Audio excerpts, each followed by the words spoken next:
श्रीमद् भगवत गीता में अर्जुन भगवान से कहते हैं नष्टप मोह स्मृतिर लब्धा, हे नाथ आपके ज्ञान से मेरा मोह नष्ट हो गया और आपने मुझे जो ज्ञान प्रदान किया इसकी स्मृति मुझे प्राप्त हो गई है। भगवान बोले बस ये स्मृति तुम दोहराते रहना बार बार अपने जीवन में, इस स्मृति से ही कल्याण हो जाएगा। कथा हुई थी, कैसे पंडाल बना था, महाराज जी ने उस दिन क्या कहा था, उस दिन क्या बात हुई थी, उस दिन कथा में क्या हुआ था, हमने कैसे नृत्य किया था, कौन सा पद गाया था, कौन सी भजन गाए थे, ये सारी स्मृतियां जो आपके चित्त में चलती रहेंगी, बनी रहेंगी, बैठी रहेंगी, ये स्मृति ही आपका कल्याण कर देगी। अरे कल कथा पूरी हो जाएगी लेकिन उसके बाद परसों आप लोगों की चर्चाओं में कथा रहेगी, आप लोगों को प्रसाद पाओगे, घर पर बैठोगे, मित्रों से बात करोगे, रिश्तेदारों से, वहां भी कथा की बातें। और जब तक ये कथा की बात रहेगी तब तक ये समझिए ठाकुर जी आपके चित्त में ही हैं। कथा की स्मृति ही कल्याण करती है, स्मरण ही कल्याण करता है। देखिए व्यक्ति चला जाता है लेकिन उसकी स्मृति नहीं जाती, स्मृति रहती है। और हम आप सब लोगों को स्मरण कितना तीव्र होता है, बहुत ध्यान से सुनिए सब लोग, इधर देखो। आंखों ने कैसा देखा है ये आंखों को याद रहता है, कानों ने कैसा सुना था ये कानों को याद रहता है, त्वचा ने कैसा स्पर्श, कैसा अनुभव किया था ये त्वचा को याद रहता है। ऐसे ही अपनी पंच इंद्रियों से इस कथा का स्मरण करिएगा, स्मरण रखिएगा। नेत्रों को ये पंडाल दिखता रहे वर्षों तक, नेत्रों को ये व्यासपीठ दिखती रहे, कानों को ये शब्द सुनाई देते रहे, जिह्वा को ये नाम रटने की इच्छा होने लग जाए। अरे अभी जो वातावरण है, जैसा मौसम है, जैसा माहौल है, वो माहौल भी आपकी त्वचा को स्मृति में रहे। हर दिन नेत्र बंद करके आप पंच इंद्रियों से स्मरण करेंगे तो प्रतिदिन कथा सुनने का जो फल प्राप्त होता है वो स्मरण मात्र से आपको प्राप्त हो जाएगा। बस नित्य स्मरण कर लेना। तो कल कथा का विश्राम है और कल कथा सुबह 10 बजे से होगी। आप सब लोग पहले ही आ जाइएगा। कथा के उपरांत कल कथा विश्राम के बाद आप सब लोग यहाँ प्रसाद पाइएगा, भागवत जी का प्रसाद होगा और जितनी संख्या में आप आएंगे सबके लिए प्रसाद की उत्तम व्यवस्था है। हम तो प्रस्थान कर जाएंगे पर हमारी तरफ से निश्चित ही 2-2 पूड़ी आप लोग उड़ा के जाइएगा और 2 पूड़ी तो हमारी तरफ से, बाकी आप लोग जितना पाओ। तो इसका मतलब क्या हुआ कि आप तो पेट भर के पाना, फिर उसके बाद 2 पूड़ी हमारी तरफ से पाना, कल आकंठ पाना और फिर बढ़िया जाकर चकाचक सो जाना, कथा को पचाना। फिर जो 7 दिन आपने सुना है वो आपके चित्त में विराजमान हो। नख पे धार लियो गिरिराज, नाम गिरधारी पायो है। कब पायो नाम गिरधारी? ठाकुर जी सब ब्रजवासियों को लेकर के गोवर्धन गए। बंधुओं देखिए, हम लोग जैसे गलत जगह पैसे खर्च करते हैं तो माता पिता को कष्ट होता है ना, ठीक वैसे ही हमारी आयु गलत जगह नष्ट होती है, हमारा धन गलत जगह नष्ट होता है, हमारी ऊर्जा गलत जगह नष्ट होती है तो ठाकुर जी को भी बड़ी पीड़ा होती है। उम्र हो गई हमारी 25-26 साल की और उल्टे सीधे कामों में जब हम अपनी युवावस्था व्यतीत करते हैं ठाकुर जी को बड़ी पीड़ा होती है। ठाकुर जी कहते हैं अभी सारी इंद्रियां इसकी शक्तिशाली हैं, अभी ये समस्त इंद्रियों से बलशाली है, इस समय मेरा भजन करेगा तो 50 में मेरी प्राप्ति कर लेगा, लेकिन नहीं, अभी तो ये सारे भोगों में लगा है, अपनी सारी इंद्रियों की शक्ति को क्षीण कर देगा भोग भोगने में, और जब इंद्रियां बिल्कुल शिथिल हो जाएंगी तब मेरी शरण में आएगा, तब मुझको भजेगा। इसलिए आपका जब समय, आपकी युवावस्था, आपकी आयु, आपका धन जब गलत स्थान पर व्यय होता है ठाकुर जी को बहुत पीड़ा होती है। ब्रजवासी अपना संपूर्ण धन, अपना संपूर्ण समय गलत स्थान पर व्यय कर रहे थे। कहां? इंद्र की पूजा करने में। इंद्र भगवान नहीं है, इंद्र देव है। एक बात हमारी याद रखिएगा, जो देव हैं, जो देवता हैं, उन्हें प्रणाम किया जा सकता है, उनके कभी कभी दर्शन किए जा सकते हैं, कभी कभी उनके मनोरथ किए जा सकते हैं, पर देवताओं को आप निरंतर ध्यान में नहीं ले सकते। बहुत ध्यान से सुनिएगा हमारी बात को। अब देवता कौन होते हैं, परमात्मा कौन है, इसमें अंतर यदि मैंने यहां बताया तो बहुत विवाद हो जाएगा। लेकिन आप सब लोग अपने मन बुद्धि से केवल इतना समझ लीजिए, जिसमें भाग्य बदलने की सामर्थ्य हो वो भगवान है।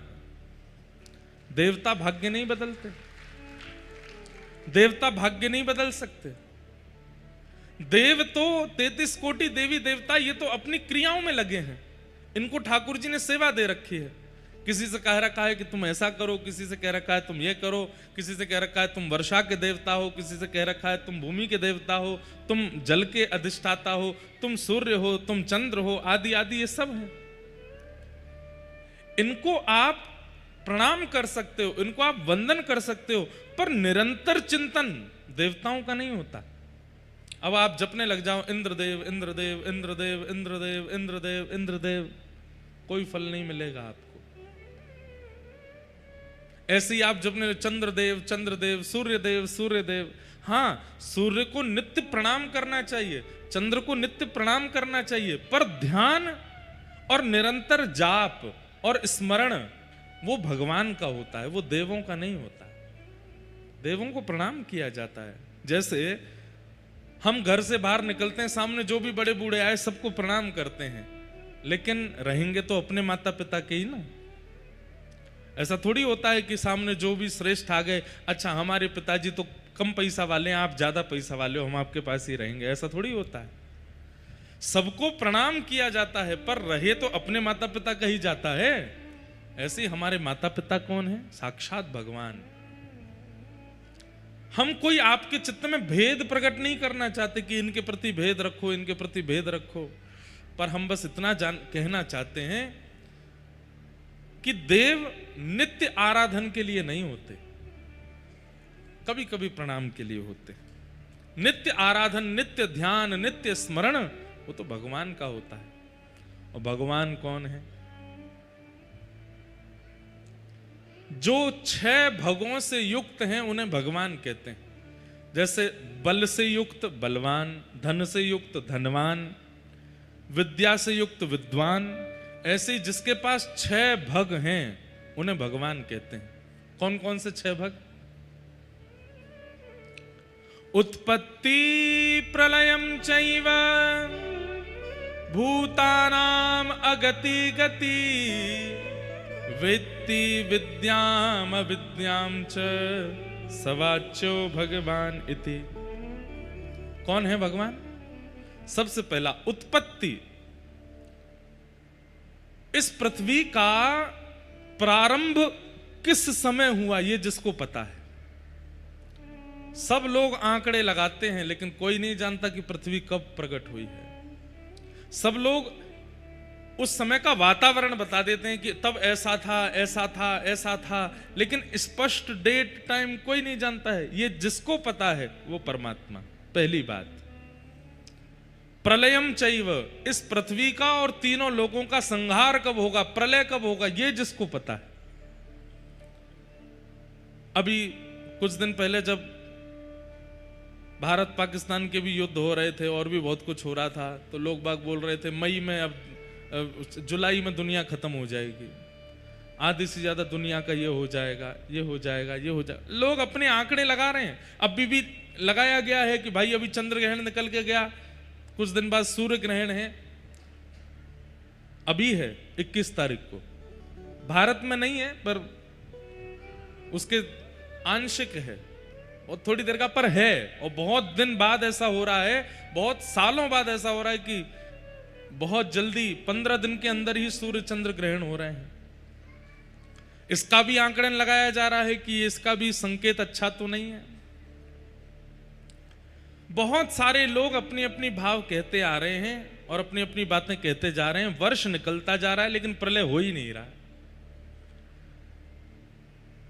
जनवरी के महीने में जितने भी एस्ट्रोलॉजर हैं भारत के, उनके सोशल अकाउंट देखो, वो पूरे साल का प्रेडिक्शन कर देते हैं। ये साल इन राशि वालों के लिए अच्छा होगा, इनके लिए बुरा होगा, ये होगा, वो होगा, फलाना होगा, ये होगा, ऐसा होगा, और ये साल ऐसा निकलेगा।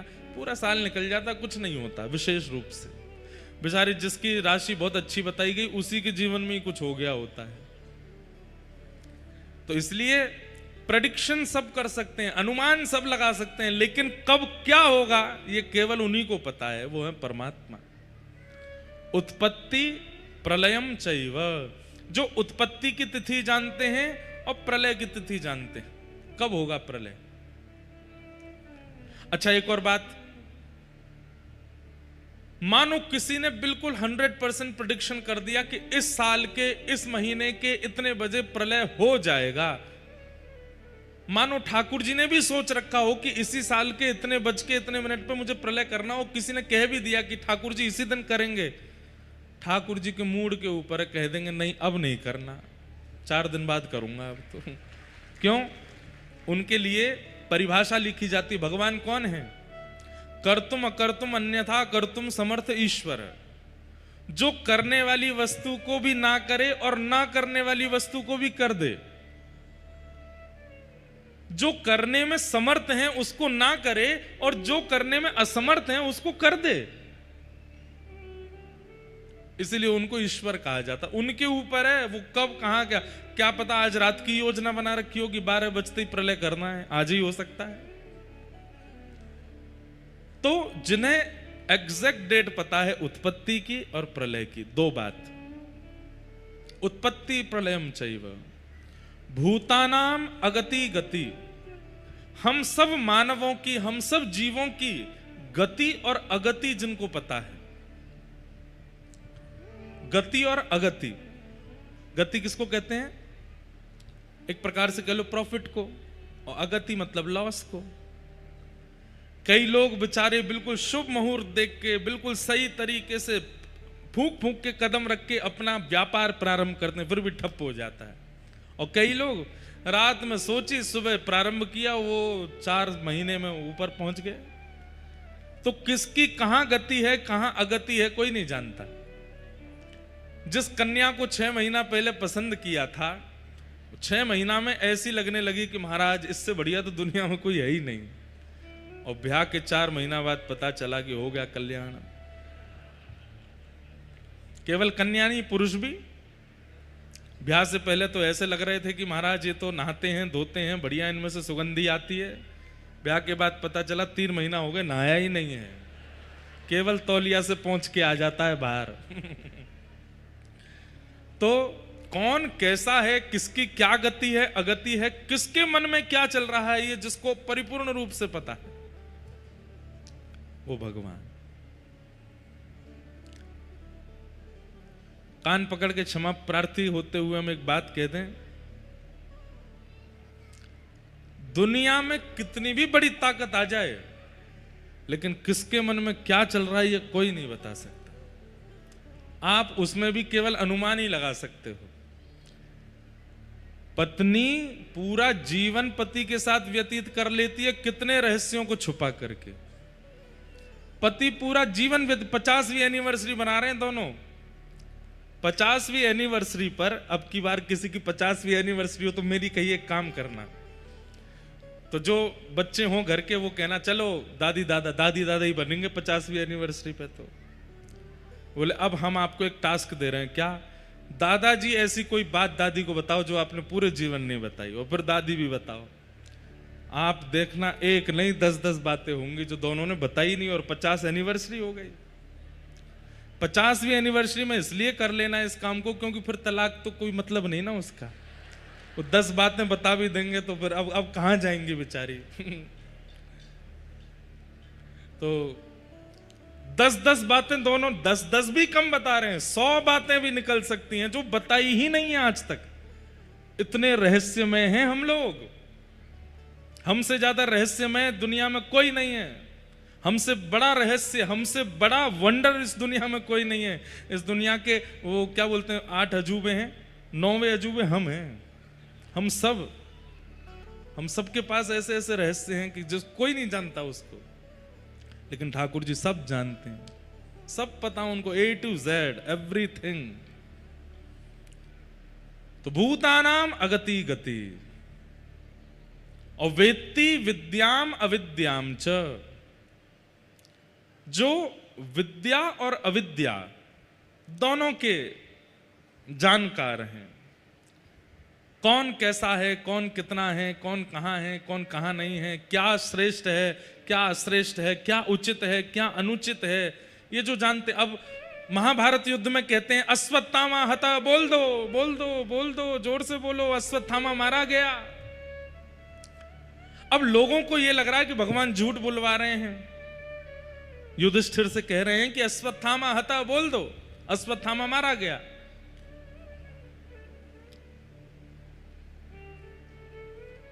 उस समय युधिष्ठिर सोच रहा है कि मैं झूठ नहीं बोलूंगा, तो जोर से बोलने लगा अश्वत्थामा मारा गया, लेकिन नर नहीं, हाथी मारा गया है। हाँ, अश्वत्थामा नाम का एक हाथी भी था। तो जैसे ही बोलने लगा नर नहीं हाथी मारा, भगवान ने शंख बजा दिया जोर से, वो सुनाई ही नहीं दिया। क्योंकि द्रोणाचार्य जी का नियम था कि मेरा पुत्र जब तक रहेगा तब तक मैं युद्ध करूंगा, मेरे पुत्र की मृत्यु की खबर मिलते ही मैं युद्ध त्याग दूंगा, अपने धनुष बाण छोड़ दूंगा। भगवान चाहते थे कि ये धनुष बाण छोड़ें, तो युधिष्ठिर से बुलवाया कि बोल दो अश्वत्थामा मारा गया। अश्वत्थामा मारा गया बोलते ही वो स्पष्टीकरण भी कर रहा था, नर नहीं मरा है, हाथी मरा है। भगवान ने शंख बजा दिया, द्रोणाचार्य जी को सुनाई नहीं दिया कि हाथी मरा है। अब यहां पर हम लोगों को यह लगेगा कि भगवान ने यहां तो गलत किया, एक प्रकार का यह झूठ है, क्यों बुलवा रहे हैं युधिष्ठिर से। लेकिन नहीं, यहां ठाकुर जी पूर्ण धर्म का पालन कर रहे हैं। युधिष्ठिर अपनी तरफ से कह रहा है कि हाथी मारा गया, नर नहीं मारा गया। भगवान इसका स्पष्टीकरण कर देते हैं, बोले जो अश्वत्थामा कुनीति करता है, बालकों की हत्या करता है, दुर्विचार दुर्व्यवहार करता है, वो जीवित कैसे हो सकता है? उसका अंदर का इंसानत्व जो है, उसके अंदर का जो मानवता है, वो तो मर चुकी है ना। तो तुमको बोलने में क्या लज्जा आ रही है कि अश्वत्थामा मारा गया? भाई मैं जीवित हूं, लेकिन मेरे अंदर मानवता बिल्कुल जीवित नहीं है। मैं दया करता नहीं, किसी पर भी क्रोध करता हूं, किसी के साथ भी गलत व्यवहार कर लेता हूं, किसी के भी धन को हड़प लेता हूं, किसी के साथ भी कुछ भी व्यवहार कर लेता हूं। तो मैं नाम का मानव हूं, पर मेरे अंदर जो मानवता है वो तो मारी जा चुकी है ना। ठाकुर जी युधिष्ठिर से कह रहे हैं, बोले क्यों बोलने की जरूरत है कि हाथी मरा, मानव नहीं? बोले मैं झूठ नहीं बोलूंगा। अब अच्छा, अश्वत्थामा मानव भी मारा जा चुका है, क्योंकि उसके अंदर मानवता बची नहीं है। अब वेत्ति विद्याम अविद्याम च, कब कहां क्या कैसे करना है ये सब जानते हैं। सवाच्यो भगवान इति, वो भगवान है।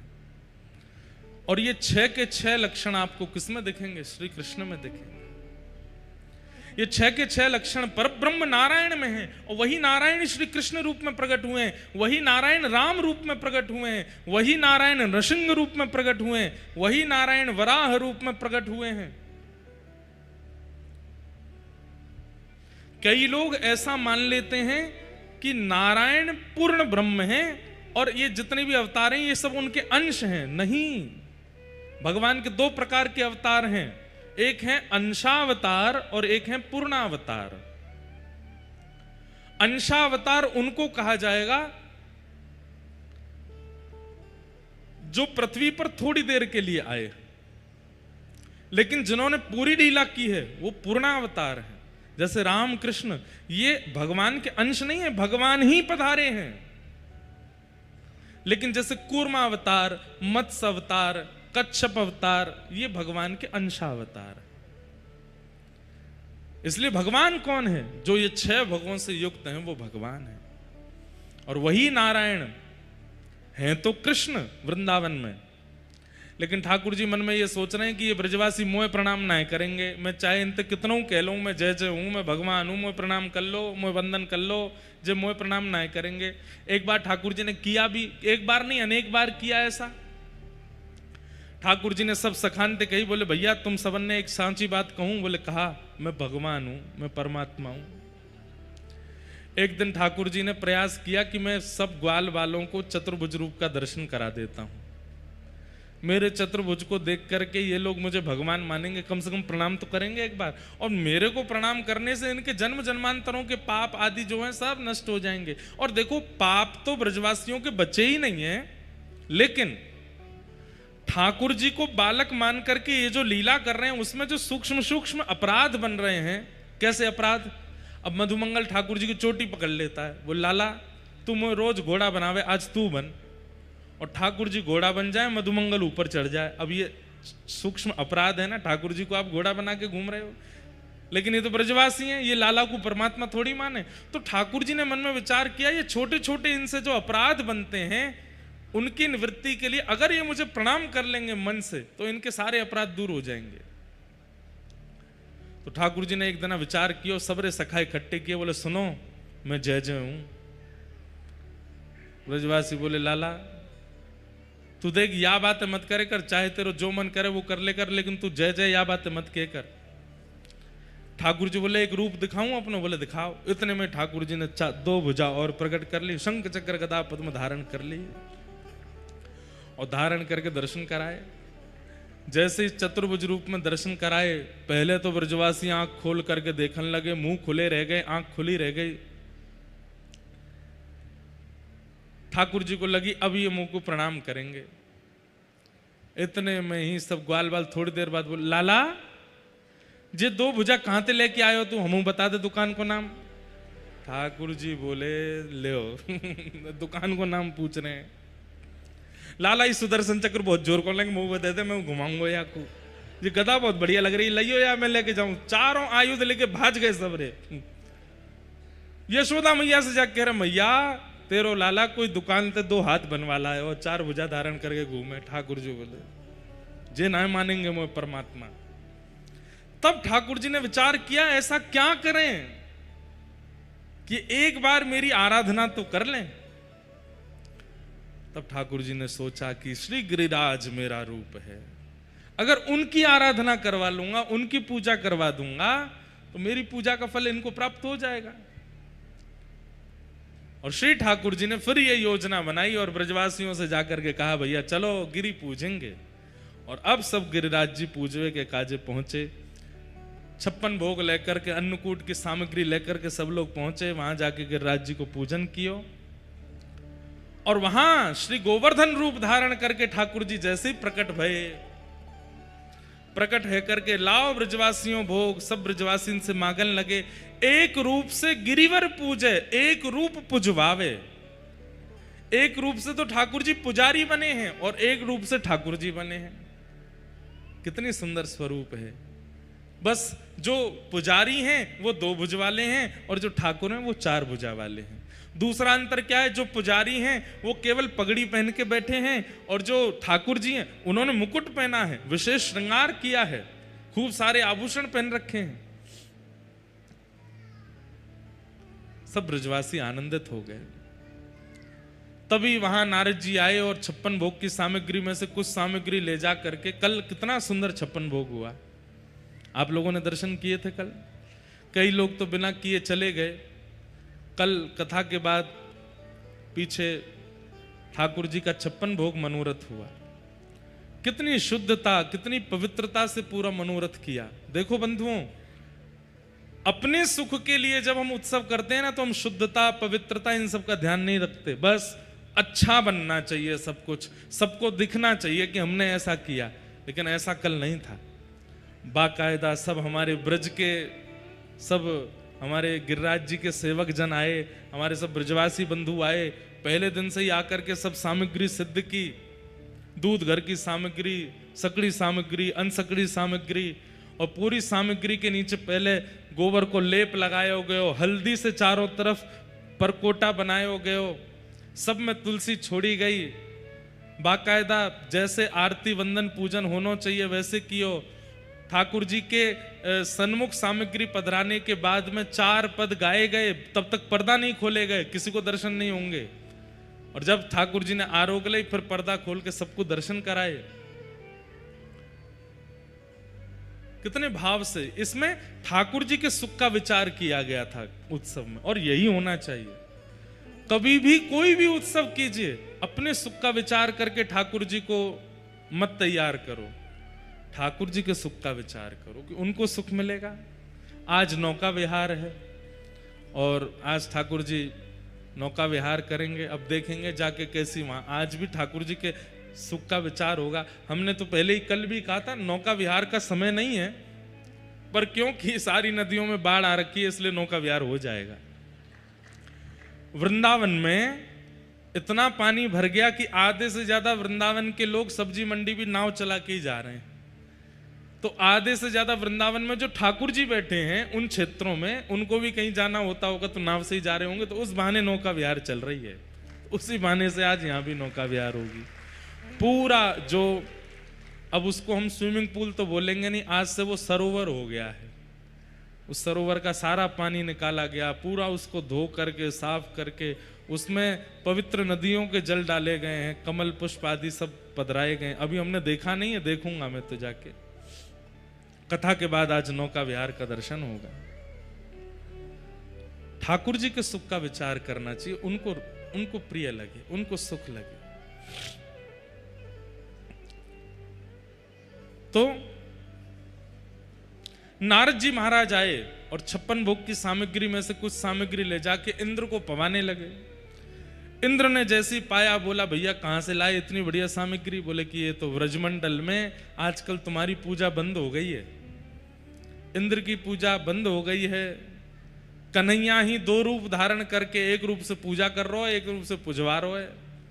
तो वहीं से हमको लगा कि सामग्री बहुत बढ़िया बनी है, तुमको भी पवानी चाहिए। इंद्र को जैसे ही पता चला कि ब्रजवासियों ने मेरी पूजा बंद कर दी, मेघ मालाओं को अब देखो, सब लोग इधर देखो, इंद्र ने क्या किया? मेघ मालाओं को आज्ञा कर दी कि व्रजमंडल को डुबो दो। ये देवता करता है, भगवान ऐसा कभी नहीं करते। मेरे को भोग नहीं लगाया, मेरा श्रृंगार नहीं किया, मेरे दीपक नहीं जलाए, या मेरा ऐसा नहीं किया, तुमने ऐसा नहीं किया, अब देखो तुमको मैं कष्ट दूंगा। ये देवता करते हैं, ये भगवान नहीं करते। समझ में आ रही है बात?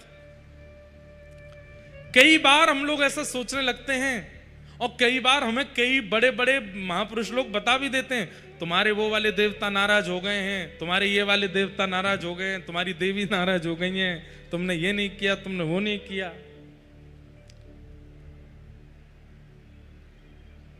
भगवान सबके हैं, ये बात आप मानते हैं? आपके हैं, तोता के हैं, कबूतर के हैं, मोर के हैं, गैया के हैं, मछली के हैं, हाथी के हैं, घोड़ा के हैं, सबके हैं ना ठाकुर जी।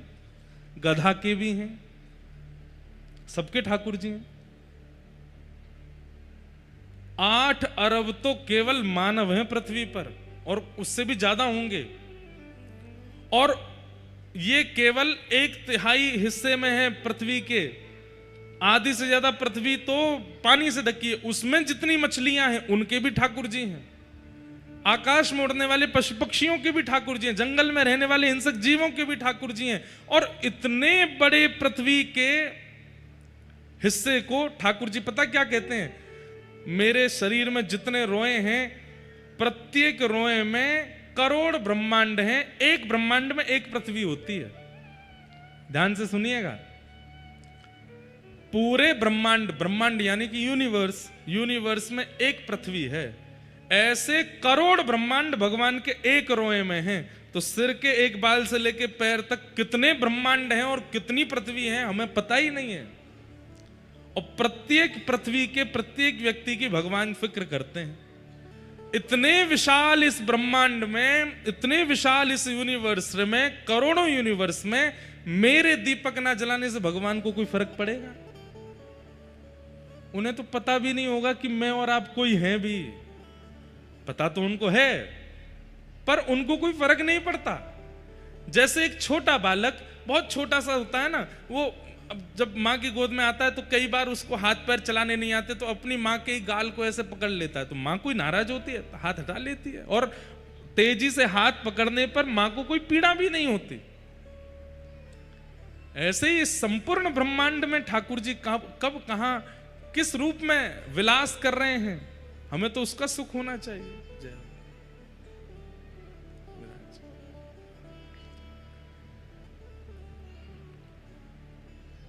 संपूर्ण ब्रह्मांड एक नहीं अनेक हैं। एक बार की बात है, वृंदावन में निकुंज में ठाकुर जी विराजे थे और तभी ब्रह्मा जी आए। ब्रह्मा जी जैसे निकुंज में प्रवेश करने लगे तो ललिता विशाखा सखियों ने मार्ग रोक दिया, आप भीतर नहीं जा सकते। ये निवृत्त निकुंज है, निवृत्त निकुंज में बिना सहचरियों की आज्ञा के प्रवेश नहीं कर सकते।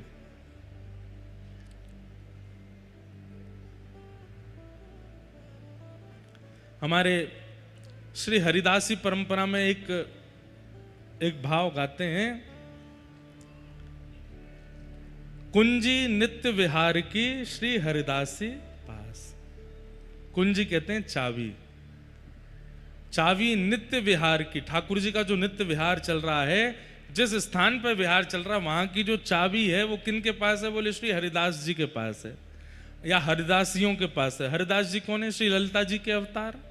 श्री ललिता जी हरिदास जी के रूप में आई हैं। मतलब ललिता विशाखा की आज्ञा के बिना ब्रह्मा भी निवृत्त निकुंज में प्रवेश नहीं कर सकते।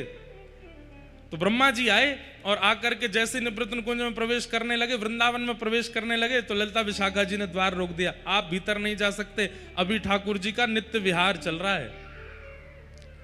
तो ब्रह्मा जी व्यंग में हंस करके बोले आपको भी पता नहीं है मैं कौन हूं। ललिता जी बोली कौन हूं आप? बोले मैं ब्रह्मा हूं। बोले अच्छा ब्रह्मा हो? कौन को रो रहो भैया? अरे मैया तेने का ठानी मन में, छोरा छोड़ दियो वन में ऐसी जोर तो रो रहा है।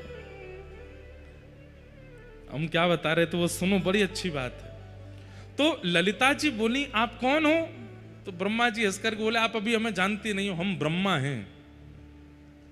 अच्छा क्या काम है आपका? बोले दुनिया बनाते हैं हम, सृष्टि पूरी हमने बनाई, और ये जिस निवृत्त निकुंज में हमको घुसने से मना कर रही हो ये भी हमने ही बनाया है, तुमको भी हमने ही बनाया, ये विशाखा भी हमने बनाई, सब हमने बनाए हैं, सब हमारी कृति है। अच्छा आप तो हमें रोक रही हो, लेकिन ठाकुर जी को अगर पता चल गया ना कि द्वार पर ब्रह्मा आया है, खुद दौड़ करके बाहर आएंगे मुझसे मिलने के लिए। ललिता जी बोले अच्छा आप इतने बड़े हो? बोले हाँ, रुक जाओ मैं भी पूछ के आती हूं ठाकुर जी से। भीतर गई, ललिता जी चरणों में जाके प्रणाम किया, हे श्याम सुंदर मुझको क्षमा करियो, आपके नित्य विहार में मैं विघ्न डाल रही हूं। हे किशोरी जी मुझको क्षमा करियो, द्वार पे एक कोई ब्रह्मा आयो है और वो बड़ो हट कर रहा है भीतर आवे के काजे, और वो तो यूं तक कह रहा है कि आपको अगर पता चल गई कि वो द्वार पे खड़ो तो आप दौड़ के जाओगे वाकू लेवे। ठाकुर जी नित्य विहार से थोड़े देख के बोले कौन आए हैं द्वार पे? बोले ब्रह्मा आयो है। कौन सा ब्रह्मा? ललिता जी बोली वो तो यो कह रहा कि भाई ने मैं बनाई हूं, भाई ने विशाखा बनाई, भाई ने सब ये बनायो है। ठाकुर जी बोले वाह ब्रह्मा ते जाके यो कहियो मेरे एक रोए में करोड़ों ब्रह्मांड हैं, एक ब्रह्मांड का अधिपति एक ब्रह्मा होता है, मेरे एक रोए कूप में 1 करोड़ ब्रह्मांड हैं, तो 1 करोड़ ब्रह्मा तो एक रोए कूप में है। अब सिर से लेके नीचे तक जितने रोए हैं गिन लो, एक रोए में 1 करोड़ ब्रह्मा है। इतने करोड़ ब्रह्मा तो मेरे अंग में, ये कौन से ब्रह्मांड को ब्रह्मा ये पूछ के आओ। मेरे आगे वाले रोए को ब्रह्मा है, ब्रह्मांड को ब्रह्मा है, कि पीछे वाले को है, कि सिर वाले को है, कि पैर वाले को ने पूछ के आओ। ललिता जी बोली अभी जाऊं। ब्रह्मा जी बाहर खड़े हैं, ललिता जी आई तो ब्रह्मा जी आपने मेरा परिचय दिया? बोले हाँ परिचय तो दिया। उन्होंने कुछ पूछा है वो बताओ। बोले क्या पूछा है? बोले ठाकुर जी के सिर से लेकर नीचे तक कितने रोए हैं आपको पता है? ब्रह्मा जी बोले ये किसको पता होता है? बोले नहीं आपने पूरी दुनिया बनाई, आपको पता तो होगी कितने रोए होते हैं। बोले लगभग 3-3.25 करोड़ के आसपास रोए होते हैं एक व्यक्ति के शरीर में। बोले अच्छा, तो ठाकुर जी कह रहे हैं मेरे एक रोए में 1 करोड़ ब्रह्मांड हैं, एक ब्रह्मांड का अधिपति एक ब्रह्मा होता है। आप कौन से वाले रोए में कौन से ब्रह्मांड के ब्रह्मा हो, वो ठाकुर जी पूछ रहे हैं। सुनते ही ब्रह्मा जी मूर्छित होकर गिर पड़े वहीं पे, और जब होश में आए तो बोले मेरे अलावा भी ब्रह्मा हैं। बोले तुम्हारे अलावा कम से कम 3000 करोड़ ब्रह्मा हैं, तुम कौन से हो? बोले सुनिए, आप मना कर दीजिएगा, मैं भूल गया, मेरे को पता ही नहीं कि मैं ब्रह्मा हूं। आज के बाद कभी नहीं आऊंगा निकुंज निवृत्त निकुंज, जब तक ठाकुर जी आज्ञा नहीं करेंगे। लौट गए वहां से।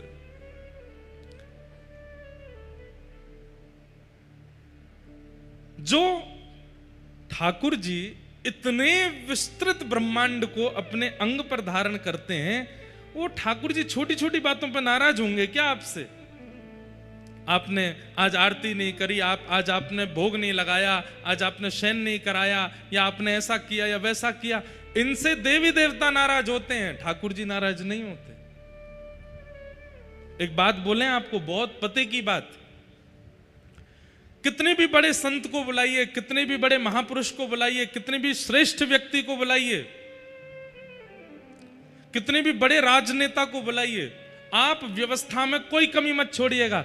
उनको तो पता ही नहीं रहता कि आपने व्यवस्था क्या की। जो आसपास नीचे घूमते रहते हैं ना, वो टोक के जाते हैं, तुमने ऐसा नहीं किया, तुमने ये नहीं किया, तुमने ये खराब कर दिया, तुमने वो खराब कर दिया, जबकि उनको तो पता ही नहीं था कि कमी क्या थी। बड़े लोगों को छोटी छोटी कमियां दिखती नहीं, और कभी कभी बड़ी बड़ी कमियों को भी नजरअंदाज करते हैं। ये तो देवताओं का स्वभाव है, ये तो देवियों का स्वभाव है कि वो छोटी छोटी बात पर नाराज हो जाते हैं। इंद्र केवल इस बात पे नाराज हो गया कि वर्षों से मेरी चली आई पूजा ब्रजवासियों ने बंद कर दी। कई लोग कहते हैं कि हम महादेव की आराधना करते थे, लेकिन महाराज जी अब धीरे धीरे रुझान वृंदावन की ओर होने लगा, कहीं महादेव नाराज तो नहीं हो जाएंगे? नहीं, महादेव तो और प्रसन्न हो गए हैं। बोले जिनको ध्यान मैं करूं, अब उनको ध्यान तू कर।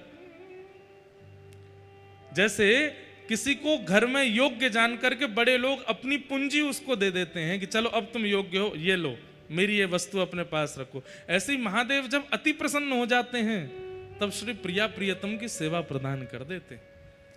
वो नाराज थोड़ी होते हैं। ये प्रतिस्पर्धा हम मानवों में होती है। अरे तुम अब तक मुझसे प्रेम करते थे, अब उससे करने लग गए, तुम अब तक मुझे ध्याते थे, अब उसको ध्याने लग गए, और इस बात से परेशानी हमको होती है, और हमारे जैसे नेक हमसे बड़े देवी देवताओं को होती है, भगवान को नहीं होती इससे परेशानी। इंद्र को क्रोध आया, मेघमालाओं को आज्ञा कर दी, जाओ जाकर के ब्रजमंडल पर इतनी वर्षा करो पूरा ब्रज डूब जाए। सांबर तक मेघमालाओं ने आकर के आक्रमण कर दिया। एक एक बूंद आकाश से हाथी के सूंड के बराबर गिर रही है।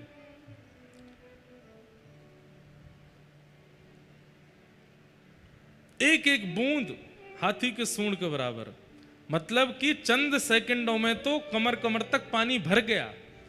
गड़गड़ करके आकाश में बादल गरजने लगे। सब ब्रजवासी त्राहिमाम करके दौड़ने लगे। हम तो पहले ही मना कर रहे जे इंद्र की पूजा बंद मत करो, लेकिन हमारी कोई ने नहीं सुनी, या नेक से छोरा की बात में आए करके और इंद्र पूजा बंद कर दी। देखो इंद्र नाराज है गयो, अब पूरे ब्रजमंडल को डुबाए देगो, सब मर जाएंगे, कोई नहीं बचेगो। ठाकुर जी बोले भैया जिनकी शरण में आए उन पे भरोसा करो, इतनी जल्दी अविश्वास मत करो। गिरिराज जी की शरण में कल ही तो आए हैं हम लोग, और आज घटना घटने पर छोड़ के भाग रहे हो। समझ में आई बात?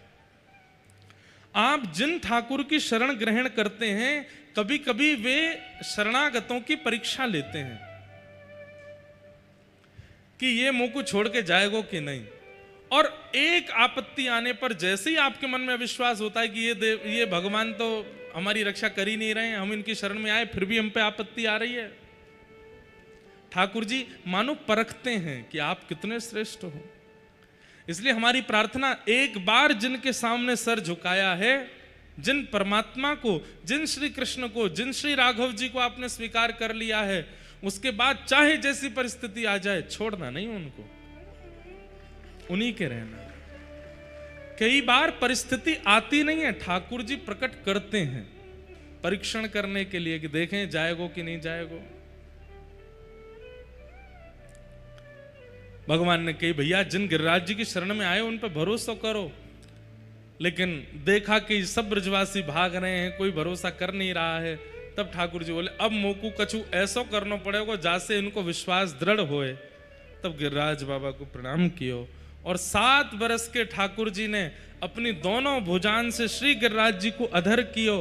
एक तरफ से जैसे ही गिरिराज जी अधर भये, भीतर ठाकुर जी प्रविष्ट है गए और प्रविष्ट है करके 7 कोस लंबे चौड़े गिरिराज पर्वत को अपने बाम हस्त की कन्नी उंगली पर ठाकुर जी ने धारण कर लिया।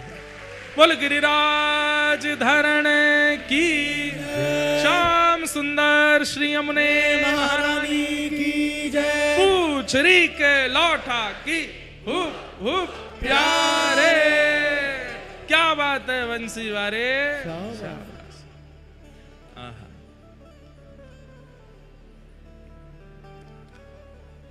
जैसे ही ठाकुर जी ने गिरिराज जी धारण किए, सब ब्रजवासी कहने लगे अरे देखो देखो देखो नंद जी के लाला ने गिरिराज उठा लियो, पहाड़ उठा लियो, पर्वत उठा लियो।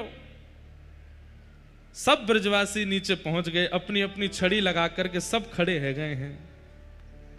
नख पे धार लियो गिरिराज नाम गिर धारी पायो है।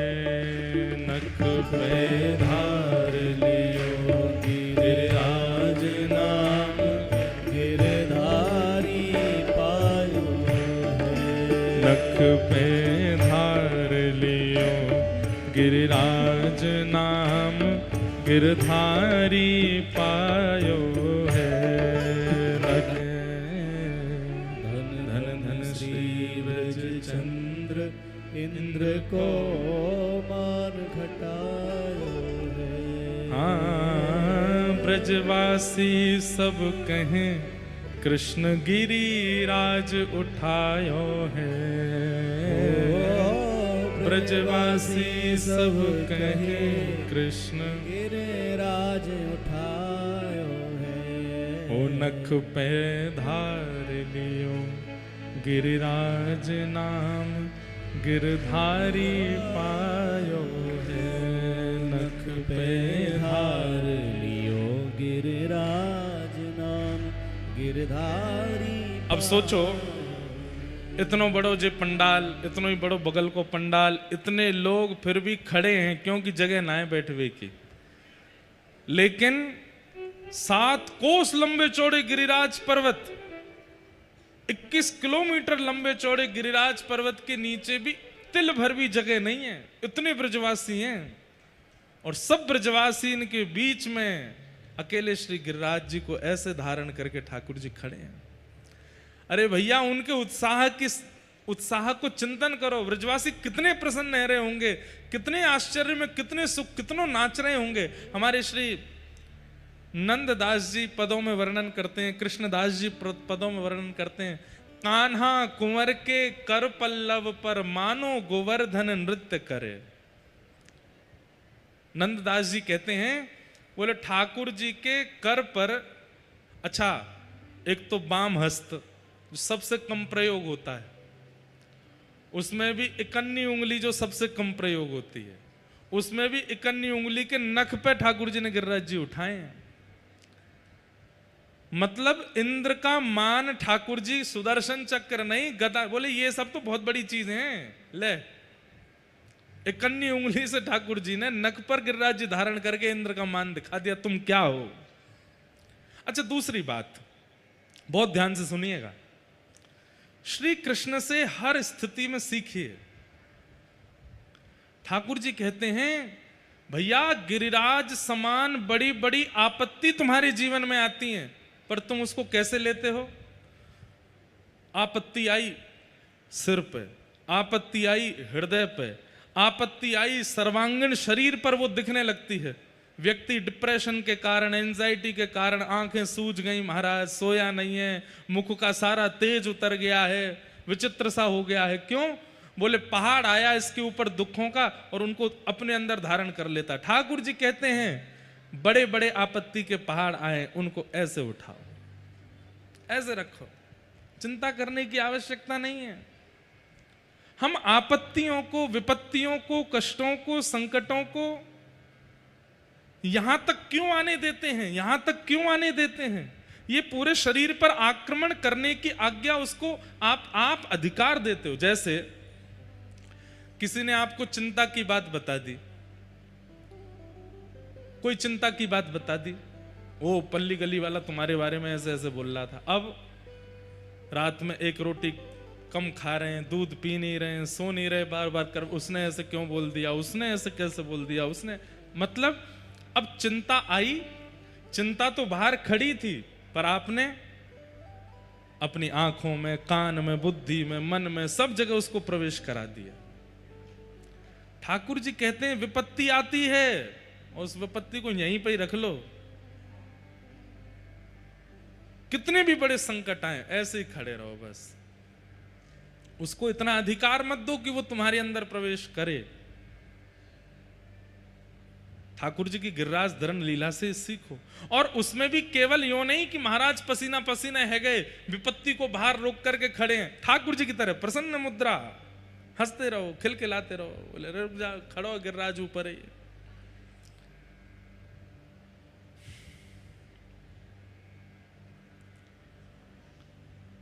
कोई प्रेम प्रकट करे। बंधुओं एक बात बताएं हम आपको, हमारे जीवन में अच्छा कितना हुआ है हम ये भूल जाते हैं, दुख कितना हुआ, बुरा कितना हुआ, कष्ट कितना हुआ, विपत्ति कितनी है, वो सब याद रहता है हमको। कोई व्यक्ति बहुत बड़ा बन जाता है ना, उसके पास जाकर के आप बैठोगे, अरे भैया आपने तो खरगोन का नाम ऊंचा कर दिया, आपने तो, आपको क्या पता साइकिल पर जब घूमता था तब किसने देखा था, धूप ताप निकलती थी उसमें जाता था, कोई पानी तक नहीं पिलाता था मुझको, द्वार द्वार पर जाकर के मैंने इतना मांगा, किसी ने मेरी सहायता नहीं करी, अकेला, पत्नी ने साथ छोड़ दिया, बच्चों ने, अकेला लड़कर के बनाया जो बनाया मैंने। आपको इतना याद क्यों है? इतनी विषम परिस्थितियों में आपने भले ही ये बात कही होती कि भाई मेरी उस विपत्ति भरे जीवन में ठाकुर जी मेरे साथ थे, वो मेरे साथ सदैव खड़े रहे, वो मुझे प्रेम करते थे, रात्रि सोने का अवसर देते थे, अन्न भोजन के लिए देते थे। हम अच्छी चीजों को स्मृति में क्यों नहीं रखते हैं? आज के बाद याद रखिएगा, कभी भी किसी से भी चर्चा हो, चाहे मित्र से हो, चाहे होने वाली पत्नी से हो, होने वाले पति से हो, आगामी कल को बच्चे हों उनसे हो, कभी भी अपने जीवन में, ठीक है संघर्ष बताना चाहिए, लेकिन बुराइयों को व्यक्त मत करो। अच्छा, ये भी स्वभाव बना हुआ, बुरा नहीं मानिएगा, कि कोई भी व्यक्ति लेजेंड बन जाता है ना, तो उसकी जीवन गाथा लिखी जाती है और उसमें उसके जीवन में बुरा बुरा क्या हुआ यही बताया जाता है। अच्छा अच्छा क्या होता है उसको याद रखा करो। किसने हमको प्रेम किया, किसने हमको प्रेम से बात की, किसने हमको खिलाया, किसने पिलाया, किसने बिठाया, किसने कुछ दिया, कुछ प्रदान किया, वो सब स्मरण में रखो। पॉजिटिव बनो, सकारात्मक बनो। तो ठाकुर जी मानो संकेत कर रहे हैं कि विशाल विपत्ति आती है, ऐसे धारण करो। ठाकुर जी ने धारण कर लिया। सब ब्रजवासी नीचे खड़े है गए, वो लाला तू अपनी उंगली हटाए ले, हमने अपनी छड़ी लगा ले ये नीचे। ठाकुर जी बोले ये कोई टाट ना है, कोई झोंपड़ी ना है जो तुम्हारी छड़ी पर टिक जाएगी, पर्वत है, पहाड़ है, 21 किलोमीटर लंबा है, 21 किलोमीटर चौड़ा है, कितना ऊंचा है, पहाड़ है, चटनी बन जाएंगे सबरे। एक ब्रजवासी बोलो हम बे तो लाला तू यूं सोच रहा थी क्या तेरी उंगली पर टिक रहो जी? ठाकुर जी बोले तो मेरी उंगली पर ना टिक रहो तो कहां टिक रहो? बोले हमने अपनी छड़ी लगा रखी है, नीचे टिकाए रखी है, उन पर टिक रहो ये। ठाकुर जी बोले अच्छा, बोले हम बे तो मैं अपनी उंगली हटा लूं फिर, और नहीं तो लाला बेमतलब में खड़ो, इतरार हो हमारे आगे, हटा नीचे कर ले यार, हमने लगा रखी है छड़ी। ठाकुर जी बोले धन्य है भैया ब्रजवासियों, लो संभालो। जैसी नेक उंगली नीचे करी महाराज, गड़गड़ करके गिरिराज जी नीचे आने लगे, चट चट चट, लाखों की तादाद में छड़ियां एक साथ सब टूटने लगी। जैसे ही गिरिराज जी नीचे आने लगे, सब ब्रजवासी चिल्लाए, लाला बचा बचा बचा। ठाकुर जी ने फिर से गिरिराज जी धारण किए और नक पर धारण करे खड़े हो गए। अब तो स्थिति ये है कि दूर दूर तक सब ब्रजवासी इनकी छड़ी टूट गई। अब तो ना इधर सपोर्ट, ना इधर सपोर्ट, ना इधर ना इधर, अकेले ठाकुर जी खड़े हैं। ब्रजवासी को अभी भी भरोसा नहीं भयो। बोले एक काम करो, कोने कोने में देख के आओ, कोई तो खड़ो बाहर लेके हो। सब देखे आए, लेकिन सब जगह से है भैया कहीं कोई नहीं है, अकेलो लाला बीच में खड़ो है। और थोड़े थोड़े गिरिराज जी ऐसे होते हैं, कभी ऐसे होते हैं, कभी ऐसे होते हैं, कभी ऐसे होते हैं। लाला जो सांची में तेरी उंगली पर टिक रहे हैं। ठाकुर जी बोले हम बे मेरी उंगली पर टिक रहे हैं, तेने कैसे उठा लियो लाला? इतना बड़ो गिरिराज तेरी उंगली पर कैसे आएगो? ठाकुर जी बोले हम जय जय हैं, हमने उठा रखो गिरिराज। बचपन ते कहते आयो हूं, सबन ते मैया ते कही, बाबा ते कही, गोपीन ते कही, सबरे ग्वालान ते कही कि मैं ही जय जय हूं। कोई ने नहीं मानी मेरी बात। देखो मैं जय जय मैंने उठाई लियो। ए मधुमंगल सीतम चलो प्रणाम करो, मैं ही हूं जय जय। ब्रजवासी बोले लाला तू जो कहेगो सब मानेंगे, तू जो कहेगो तेरी सबरी बात मानेंगे, लेकिन जे ना मानेंगे कि तू जय जय। जय जय तो ना है मैया। अरे यशोदा मैया। मैया बोली हाँ। बोले तेरो लाला कभी कभी गैया चरावे, अकेलो वन में चलो जाए, माँ कोई टोना टोटका करवे वारो या को बाबा मिल गो है। बाबा ने या को पहाड़ उठानो सिखायो है और वही ते सीख के आयो। मैया या तो याते बताओ पुछवाओ कि कौन सा बाबा है, हम जाएंगे हम